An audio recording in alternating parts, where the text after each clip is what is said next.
Hey again, everyone. Today we're going to talk about how frugality can supercharge your savings rate, which, as we know from lesson 2, is our speedometer that shows us how fast we are building our fire. First, let's start out with the definition of frugality, which is simply being a thoughtful steward of one's money.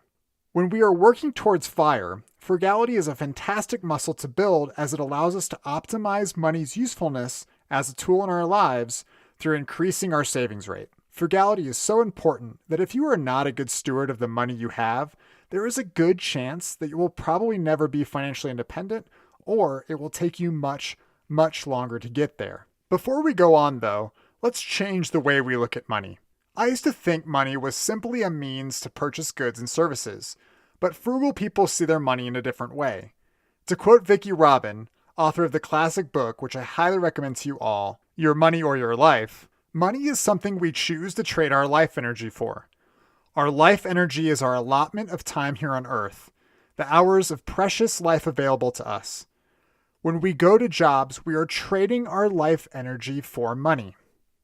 If you instead think of money as the physical manifestation of the hours of your life, it can begin to change how you manage your spending. Who wouldn't want to be frugal? Who wouldn't want to steward their most precious and finite resource? Sometimes people get turned off by the concept of frugality as they think it is about stripping the fun out of life. And honestly, that couldn't be further from the truth. I want to make it clear that I'm not advocating you need to start cutting your own hair or making your own clothes or anything, although if you want to, go for it. But what I'm talking about is spending your life energy, your money where it counts. As we covered with hacking the hedonic treadmill, frugality can make you happier and your life better. Frugality really has 3 major benefits. The number 1 benefit, obviously, is that you spend less, which is great because that means you can up your savings rate and build your fire faster. Think of every dollar you save as a post-tax raise you gave to yourself.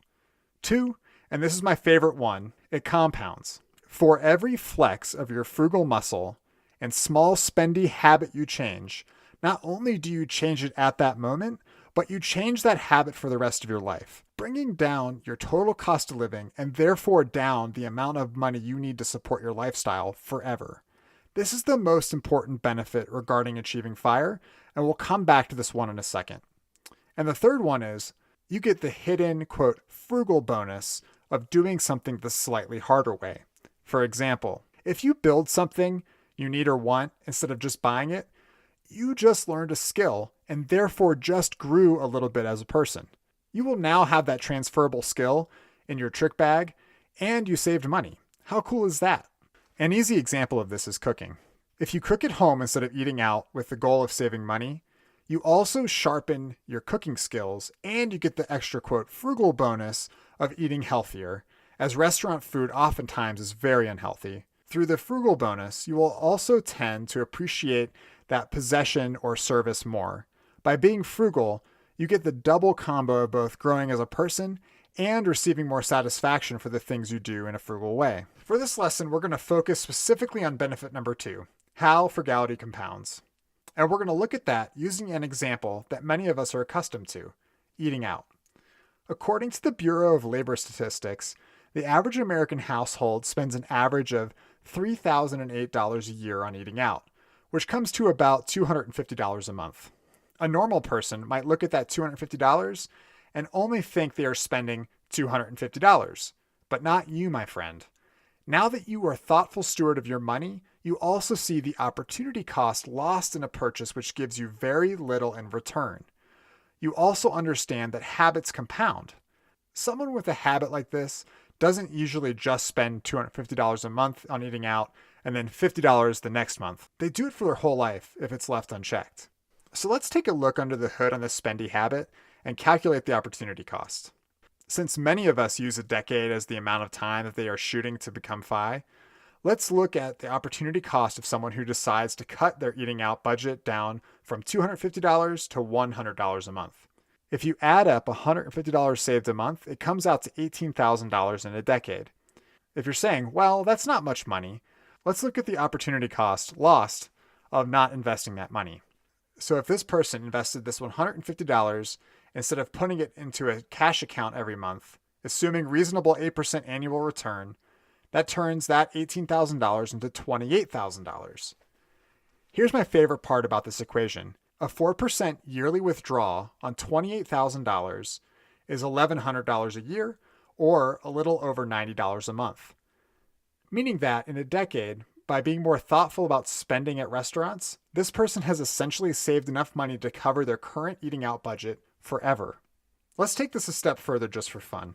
If this person just let that $28,000 sit there in the market until they were 60, not adding anything else, they would have somewhere around $500,000. When you factor opportunity cost into your spending, you can begin to see the true cost of an item or service. As you look at your budget and your spending, keep opportunity cost in mind as you look at these numbers. Let's pause and step back for a second to make sure we understand an important concept. Leveraging frugality to build your fire is not about a few money-saving tips you need to implement. It is about the culmination of thoughtful spending overall. Because as we talked about last lesson, humans are wired for lifestyle inflation if no action is taken.